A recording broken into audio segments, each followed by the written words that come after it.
శ్రీనివాస్ గారు విరూపాక్ష వైపు చూస్తూ, అలాగే బాబు, నువ్వు చెప్పినట్టుగానే ఈ వారం రోజులు హీరాని ఎక్కడికి పంపించను, ఇంట్లోనే ఉంటుంది. విరూపాక్ష పెదవులపై ఒక కన్నింగ్ స్మైల్ కనిపించింది. సరే అంకుల్, నేను ఒకసారి హీరాని కలిసి వస్తాను. అలాగే బాబు, వెళ్ళి మాట్లాడు. విరూపాక్ష నెమ్మదిగా హీరా గది వైపు నడిచాడు. హీరా అప్పటికే తన గదిలో కూర్చుని ఏం చేయాలో అర్థం కాక ఆలోచిస్తూ ఉంది. అప్పుడే డోర్ కొట్టిన సౌండ్ వినిపించింది. హీరా ఒకసారిగా తలెత్తి చూసి లేచి డోర్ దగ్గరకు వెళ్ళింది. డోర్ ఓపెన్ చేయగానే ఎదురుగా విరూపాక్ష నిలబడి ఉన్నాడు. అతను పర్మిషన్ తీసుకోకుండానే సలీష్గా లోపలికి నడుచుకుంటూ వచ్చాడు. విరూపాక్షని చూడగానే హీరాకు కోపం అసలానికి అంటింది. అతని వైపు ఒకసారి చూసి వెంటనే మరోవైపు తిరిగిపోయింది. విరూపాక్ష మాత్రం ఆమె కోపాన్ని చూసి చిన్నగా నవ్వాడు. ఆమె చుట్టూ నెమ్మదిగా తిరుగుతూ ఆమెను కింద నుంచి పై వరకు గమనిస్తూ ఉన్నాడు. అని చిన్నగా నవ్వుతూ హీరా మాత్రం అతని వైపు చూడకుండా కోపంగా మరోవైపు చూస్తూనే ఉంది. కొద్దిసేపటి తర్వాత విరూపాక్ష ఆమెకు మరింత దగ్గరగా వచ్చి, హీరా డార్లింగ్ అని అంటాడు. హీరా మొహంలో అసహ్యం స్పష్టంగా కనిపిస్తుంది. ఈ వారం రోజులు నువ్వు ఇంట్లోనే ఉండాలి, బయటికి వెళ్ళకూడదు. ఏదైనా పిచ్చి పని చేయాలని ప్రయత్నించావనుకో. అతని గొంతు ఒక్కసారిగా గంభీరంగా మారింది. పెళ్లి తర్వాత ఫస్ట్ నేను జరగాల్సింది పెళ్లికి ముందే జరిగిపోయింది. అతను వెకిలిగా నవ్వాడు. ఆ మాటలు విన్న హీరా ఒక్కసారిగా అతని వైపు తిరిగి కోపంగా చూసింది. ఆమె కళ్ళల్లో భయం కంటే ఆగ్రహమే ఎక్కువగా ఉంది. వెంటనే తన డ్రెస్లో దాచుకున్న తాళిబొట్టును బయటకు తీసి అతని కళ్ళ ముందు చూపించింది. అది చూసిన విరూపాక్ష ఒక క్షణం షాక్ అయ్యాడు. కానీ ఆ షాక్ వెంటనే అతని ముఖంలో మాయమైపోయింది. అతను మరింత దగ్గరకు వచ్చి హీరా కళ్ళలోకి సూటిగా చూస్తూ అసహ్యమైన చిరునవ్వుతో, పర్లేదు, నీకు ఇంతకు ముందే పెళ్ళైనా పర్లేదు, నువ్వు తెల్లైనా పర్లేదు, నీకు ఆల్రెడీ పిల్లలున్నా పర్లేదు. అతని కళ్ళల్లో క్రూరత్వం మరింత పెరిగింది. కానీ ఒక విషయం మాత్రం గుర్తుపెట్టుకో, రేపు నీ పెళ్లి జరగబోయేది నాతోనే. హీరా అతని మాటలు విని ఒకసారిగా నిశ్చేష్టురాలైంది. అతను మాత్రం ఆమె చేతిలో ఉన్న తాళిబొట్టును చూస్తూ కన్నింగా నవ్వాడు. విరూపాక్ష హీరాతో మాట్లాడి తనకు కావాల్సిన మాట చెప్పి అక్కడి నుండి బయటకు వెళ్ళిపోయాడు. బయటకు వచ్చి కారులో కూర్చొని కార్ స్టార్ట్ చేసి ఒకసారి హీరా వెంట వైపు చూసి నేరుగా ఆఫీస్కి వెళ్ళిపోయాడు. విరూపాక్ష వెళ్ళిపోయాడని నిర్ధారించుకున్న హీరా వెంటనే డోర్ క్లోజ్ చేసేసింది. ఆ తలుపుకు ఆనుకుని కొన్ని క్షణాలు అలాగే నిలబడిపోయింది. ఆ తర్వాత నెమ్మదిగా బెడ్ దగ్గరకు వెళ్ళి కూర్చుంది. ఇప్పటి వరకు తనలో దాచుకున్న ఆ బాధ మొత్తం ఒకసారిగా కన్నీళ్ళ రూపంలో బయటకు వచ్చింది. నేనేం చేయాలి అని తనలో తానే అనుకుంటూ ఏడుస్తూ ఉంది. విరూపాక్ష మాటలు పదే పదే ఆమె చెవుల్లో మారుమోగుతున్నాయి. కానీ ఆ భయంతో పాటు ఆమె మనసులో ఎక్కడో ఒక మూల చిన్న ఆశ మాత్రం ఉంది.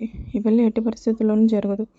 ఎందుకో తెలియదు, కానీ రుద్ర తనను ఇలా వదిలిపెట్టాడని ఆమె మనసు బలంగా చెబుతోంది. హీరా మనసులో, రుద్ర నువ్వు వస్తావు కదా అని అనుకుంటూ కళ్ళనీళ్ళు తుడుచుకుంది. ఆ తర్వాత ఎవరితోనూ మాట్లాడకూడదని నిర్ణయించుకున్నట్టుగా గది తలుపు లాక్ చేసింది. ఆ రోజు మొత్తం హీరా గదిలోనే ఉంది. ఎవరైనా వచ్చి తలుపు కొట్టినా ఆమె స్పందించలేదు. జానకి గారు 1-2 సార్లు పిలిచినా హీరా తలుపు తీయమ్మా, ఏమైనా తిన్నావా అని అడిగినా సమాధానం రాలేదు.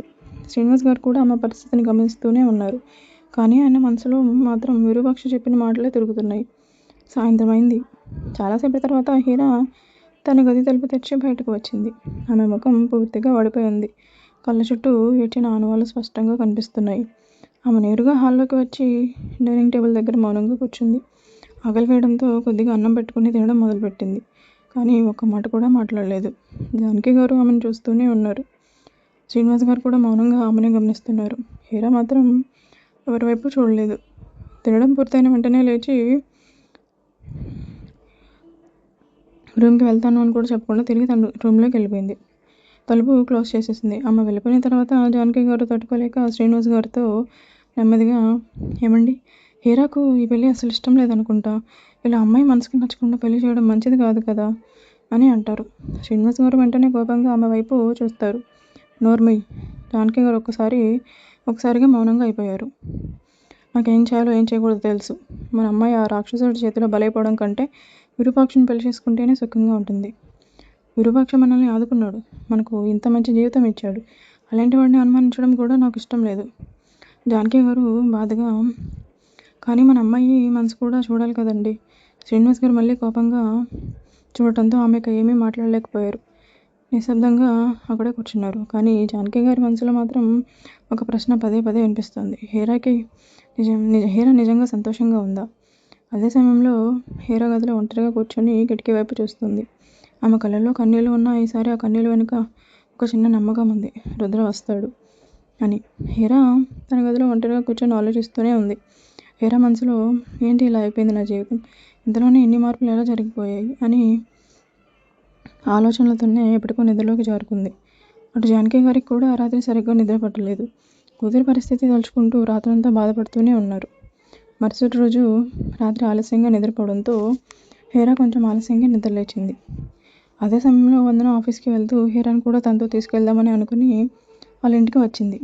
స్కూటీ బయట పార్క్ చేసి లోపలికి రాగానే జానకి గారు కనిపించారు. వందన హలో ఆంటీ అంటూ పలకరించింది. హలో అమ్మా రా. వందన చుట్టూ చూసి హీరా అక్క ఇంకా లేవలేదా ఆంటీ? జానకి గారు చిన్నగా నిట్టూర్చి లేదమ్మా, ఈ వారం రోజులు ఇంట్లోనే ఉండమని వాళ్ళ నాన్నగారు చెప్పారు, బయటికి వెళ్ళి అలసిపోతుందని అన్నారు. వందనకు విషయం అర్థమైంది. అవునా, సరే ఆంటీ, నేను అక్క దగ్గరికి వెళ్ళొస్తాను అని అంటది. సరే అమ్మా అని అంటారు. వందన వెంటనే మెట్లు ఎక్కి హీరా రూమ్ వైపు వెళ్తుంది. అప్పటికే హీరాకు మెలకు వచ్చి బెడ్ మీద కూర్చొని ఉంది. డోర్ మీద తడుతూ ఉంది వందన. హీరా నెమ్మదిగా లేచి డోర్ ఓపెన్ చేసింది. ఎదురుగా వందన కనిపించింది. వందనను చూడగానే హీరా మనసులో ఏదో తెలియని బాధ ఒక్కసారిగా ఉప్పొంగింది. ఎవరో తనను పట్టుకుని ఓదార్చాలని ఆమెకు అనిపించింది.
వందన కొద్దిసేపు మౌనంగా ఉండి తన మనసులో దాచుకున్న నిజాన్ని హీరాకు చెప్పడం మొదలుపెట్టింది. అక్క, నీకు విరూపాక్ష గురించి అసలు నిజం తెలీదు. నా ఫ్రెండ్ ప్రియాంక విషయంలో వాడు చేసిన దారుణం నాకు తెలుసు. విరూపాక్ష ప్రియాంకను రేప్ చేసి తర్వాత చంపేశాడు. ఆ మాటలు వినగానే హీరా ఒక్కసారిగా షాక్ అయింది. ఆమె ముఖంలో రక్తం చుక్కలేదు. ఏంటి? వందన చెప్పిన మాటలు ఆమె చెవుల్లో మారుమోగుతూనే ఉన్నాయి. హీరా మనసులో ఒకవేళ నేను కూడా ఆ రాక్షసుడి చేతిలో చిక్కుకుంటే ఆలోచన రావడంతోనే ఆమె గుండె వేగంగా కొట్టుకోవడం మొదలైంది. చేతులు వణికిపోయాయి. ఒకసారిగా ఊపిరి తీసుకోవడం కూడా కష్టంగా అనిపించింది. వందన, నాకు చాలా భయంగా ఉంది. ఆమె శరీరం వణుకుతుండడాన్ని గమనించిన వందన వెంటనే ఆమె దగ్గరకు వచ్చింది. అక్క, కూల్, ప్లీజ్ కూల్ అవ్వు, ఏం కాదు అంటూనే పక్కనే ఉన్న వాటర్ బాటిల్ తీసుకుని హీరా చేతికి ఇచ్చింది. హీరా వణుకుతున్న చేతులతో బాటిల్ తీసుకుని గబగబా నీళ్ళు తాగింది. దాదాపు సగం బాటిల్ ఖాళీ చేసింది. తర్వాత నెమ్మదిగా కింద పెట్టింది. ఆమె కళ్ళలో కన్నీళ్ళు ఆగడం లేదు. ఇప్పటి వరకు నాకు రుద్ర మీదే నమ్మకం ఉంది వందన, కానీ నువ్వు చెప్పిన విషయం విన్న తర్వాత నాకు ఇంకా భయంగా ఉంది. ఒకవేళ నిజంగానే ఆ రాక్షసుడితో నా పెళ్లి జరిగితే ఆమె గొంతు వణికింది. నేను బతకలేను వందన అని ఏడుస్తూ వందనను హత్తుకుంది. వందన కూడా ఆమెను గట్టిగా హత్తుకొని ఓదార్చింది. అక్క, ప్లీజ్ ఏడవకు, నేను ఇదంతా రుద్రగారికి ఇప్పటికే చెప్పాను. రుద్రగారికి విషయం మొత్తం తెలుసు. ఆయన ఏదో ఒక ప్లాన్తోనే ఉన్నారు. నువ్వు మాత్రం టెన్షన్ పడి ఏదైనా తొందరపాటు నిర్ణయం తీసుకోకు. హీరా నెమ్మదిగా వందన వైపు చూసింది. అక్క, ఇప్పటి వరకు నువ్వు రుద్రగారిని ఎలా నమ్మావో ఇక ముందు కూడా అలానే నమ్ము. ఇలాంటి పరిస్థితుల్లో మనం భయపడి తొందరగా ఏదైనా నిర్ణయం తీసుకుంటే అది చివరికి మనకి రివర్స్ కావచ్చు. కాబట్టి నువ్వు ఏం చేయకు. ఎంత కష్టం వచ్చినా కాస్త ఓపికగా ఉండు. అందున హీరా చేతుల్ని తన చేతుల్లోకి తీసుకుంది. రుద్ర గారు ఖచ్చితంగా వస్తారక్క. నీకోసం తప్పకుండా ఏదోకటి చేస్తారు. ఇప్పటివరకు ఎలాగైతే నువ్వు కాన్ఫిడెంట్గా ఉన్నావో ఇప్పుడు కూడా అలాగే ఉండు. నీకేం కాదు. అందున చిన్నగా నవ్వుతూ హీరోకు ధైర్యం చెప్పింది. ఎందుకంటే చివరికి నీ మెడలో తాళి కట్టేది రుద్ర గారే. హీరో కళ్ళల్లో మళ్ళీ నీళ్ళు తిరిగాయి. కానీ ఈసారి ఆమె కన్నీళ్ళలో భయంతో పాటు చిన్న ఆశ కూడా కనిపించింది. ఆమె మౌనంగా కళ్ళను మూసుకొని మనసులో ఒక్క మాట అనుకుంది. రుద్ర గారు మీరు వస్తారు కదా. సరే అక్క, నేను డైలీ ఈవినింగ్ నీ దగ్గరకు వచ్చి కొంచెం టైం స్పెండ్ చేసి వెళ్తాను. అలా అయినా నువ్వు కాస్త బెటర్గా ఫీల్ అవుతావు. ఓకేనా అని వందన ప్రేమగా అడిగింది. హీరా మాత్రం వెంటనే తలూపుతూ, వద్దు వందన, మళ్ళీ నీకెందుకు? నువ్వు ఆఫీస్కి వెళ్ళొచ్చేసరికి లేట్ అయిపోతుంది. నా దగ్గరికి వస్తే ఇంకా లేట్ అవుతావు. నువ్వు ఆఫీస్కి వెళ్ళిపోయాక చాలా టైర్డ్గా ఉంటావు. వద్దు, నువ్వు ఇంటికి వెళ్ళిపో అని చెప్పింది. అక్క పర్లేదు, ఏం కాదు. నేను ఇంట్లో ఉండి ఏం చేస్తాను? నాకు బోర్ కొడుతుంది. నీతో కాసేపు ఉంటే నాకు కూడా బాగుంటుంది అని వందన నవ్వుతూ చెప్పింది. హీరా ఆమె వైపు చూసి కాసేపు మౌనంగా ఉండిపోయింది. ఆ తర్వాత వందన హీరా చేతిని పట్టుకుని, సరే కానీ నువ్వు ఒకటి మాత్రం గుర్తుపెట్టుకో, ఎలాంటి పిచ్చి నిర్ణయాలు మాత్రం తీసుకోకు. ఏదైనా సమస్య ఉంటే నాతో చెప్పు, ఒంటరిగా ఏం చేయకు అని మరోసారి గట్టిగా వార్నింగ్ ఇచ్చింది. ఇక నేను ఆఫీస్కి వెళ్తానక్క, జాగ్రత్తగా ఉండు అని చెప్పి వందన హీరాను ఆప్యాయంగా హత్తుకుంది. తర్వాత స్కూటీ స్టార్ట్ చేసి అక్కడి నుంచి ఆఫీస్కి బయలుదేరింది. వందనాలో వెళ్ళిపోయిన కొద్దిసేపటికి ఒక బ్లాక్ బెంచ్ కార్ హీరా ఇంటి ముందు వచ్చి ఆగింది. కార్ డోర్ నెమ్మదిగా తెరుచుకుంది. అందులో నుంచి విరూపాక్ష స్టైల్గా కిందికి దిగాడు. అతని అడుగులో ఎప్పటిలాగే కాన్ఫిడెన్స్, ముఖంలో గంభీరమైన చిరునవ్వు కనిపిస్తున్నాయి. కార్ లాక్ చేసి ఇంటి వైపు నడుచుకుంటూ వెళ్ళాడు. అంకుల్ అని పిలిచాడు లోపలికి వెళ్ళి. విరూపాక్ష గొంతు వినగానే శ్రీనివాస్ గారు బయటకు వచ్చారు. అరే బాబు రా కూర్చో అంటూ అతన్ని ఆప్యాయంగా లోపలికి ఆహ్వానించారు. విరూపాక్ష చిరునవ్వుతో, అంకుల్ నేను హీరాను షాపింగ్కి తీసుకెళ్దామని వచ్చాను అని అన్నాడు. అదేంటి బాబు, షాపింగ్ మేమే కదా చేయాల్సింది అని శ్రీనివాస్ గారు ఆశ్చర్యంగా అన్నారు. పర్లేదు అంకుల్, నేను హీరా ఇద్దరం కలిసి షాపింగ్ చేసేస్తాం. పైగా మీకు ఏం నచ్చుతుందో ఏం కావాలో నాకు కూడా తెలుస్తుంది కదా అని విరూపాక్ష శ్రీనివాస్ గారి వైపు చూస్తూ అన్నాడు. శ్రీనివాస్ గారు సంతోషంగా నవ్వుతూ, సరే బాబు, సంతోషం, నువ్వు హీరాను తీసుకెళ్ళు అని అంటారు. ఓకే అంకుల్, నేను హీరాను ఒకసారి కలిసి వస్తాను అని చెప్తారు. సరే బాబు, వెళ్ళిరా అన్నారు శ్రీనివాస్ గారు. విరూపాక్ష వెంటనే మెట్లెక్కుతూ పైకి వెళ్ళాడు. ప్రతి అడుగులోనూ అతని చిరునవ్వు మరింత స్పష్టంగా కనిపిస్తుంది. హీరా గది వైపు అడుగులు వేస్తూ విరూపాక్ష మనసులో మాత్రం ఏదో తెలియని ఆలోచన మొదలుతుంది. విరూపాక్ష హీరా రూమ్ వైపు వెళ్తూ తనలో తానే ఆలోచించసాగాడు. అసలు రుద్ర ఎందుకు ఇంత సైలెంట్గా ఉన్నాడు? ఏదైనా ప్లాన్తో ఉన్నాడా? అతని సైలెన్స్ చూస్తుంటే ఈసారి ఏదో పెద్ద ప్లాన్తోనే ఉన్నట్టుంది. విరూపాక్ష ముఖం కాస్త సీరియస్గా మారింది. తుఫాన్ వచ్చే ముందు కూడా అంతా సైలెంట్గానే ఉంటుంది. కానీ తుఫాన్ వచ్చాకే కానీ అసలు పవర్ ఏంటో తెలియదు. రుద్ర విషయంలో కూడా అంతే. అతను ఒకసారి ఎంటర్ అయ్యాడంటే ఇక మన చేతికి ఏదీ చిక్కదు. ఆ ఆలోచనలతో విరూపాక్షకు రుద్రపై అనుమానం మరింత బలపడింది. ఏదేమైనా హీరా చుట్టూ సెక్యూరిటీ ఇంకా పెంచాలి. ఆమెను ప్రతిక్షణం గమనిస్తూనే ఉండేలా చేయాలి. ఈ వారం రోజులు హీరాను రుద్రకు అసలు కలవకుండా చేయాలి. విరూపాక్ష ఆలోచనలన్నీ అలా తిరుగుతూనే ఉన్నాయి. అలా ఆలోచిస్తూ చివరకు హీరా రూమ్ దగ్గరకు చేరుకున్నాడు. తలుపు తట్టాడు. లోపల ఉన్న హీరా తలుపు తెరిచి చూడగానే ఎదురుగా విరూపాక్ష కనిపించాడు. అతన్ని చూడగానే హీరాకు ఒక క్షణం భయం వేసింది.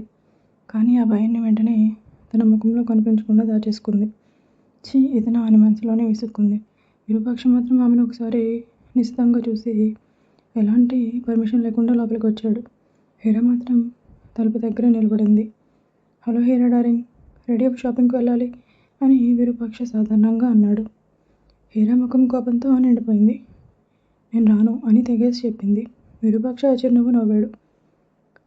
రావాలి నాన్న, తప్పదు, ఇది మీ నాన్న ఆర్డర్, అయినా నేను రాను అని హీరా మొండిగా చెప్పింది. విరూపాక్ష ముఖంలో చిరునవ్వు మాయమైంది. అవునా, అయితే మీ నాన్న అమ్మ సేఫ్గా ఉండడం నీకు నచ్చట్లేదా అని అతను క్రూరంగా ప్రశ్నించాడు. ఆ మాట వినగానే హీరా ఒకసారిగా ఉలిక్కిపడింది.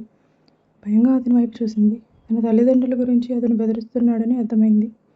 ఏమీ మాట్లాడకుండా తన బట్టలు తీసుకుంది. మీరు వెళ్ళండి, నేను వస్తాను అని మెల్లగా చెప్పింది.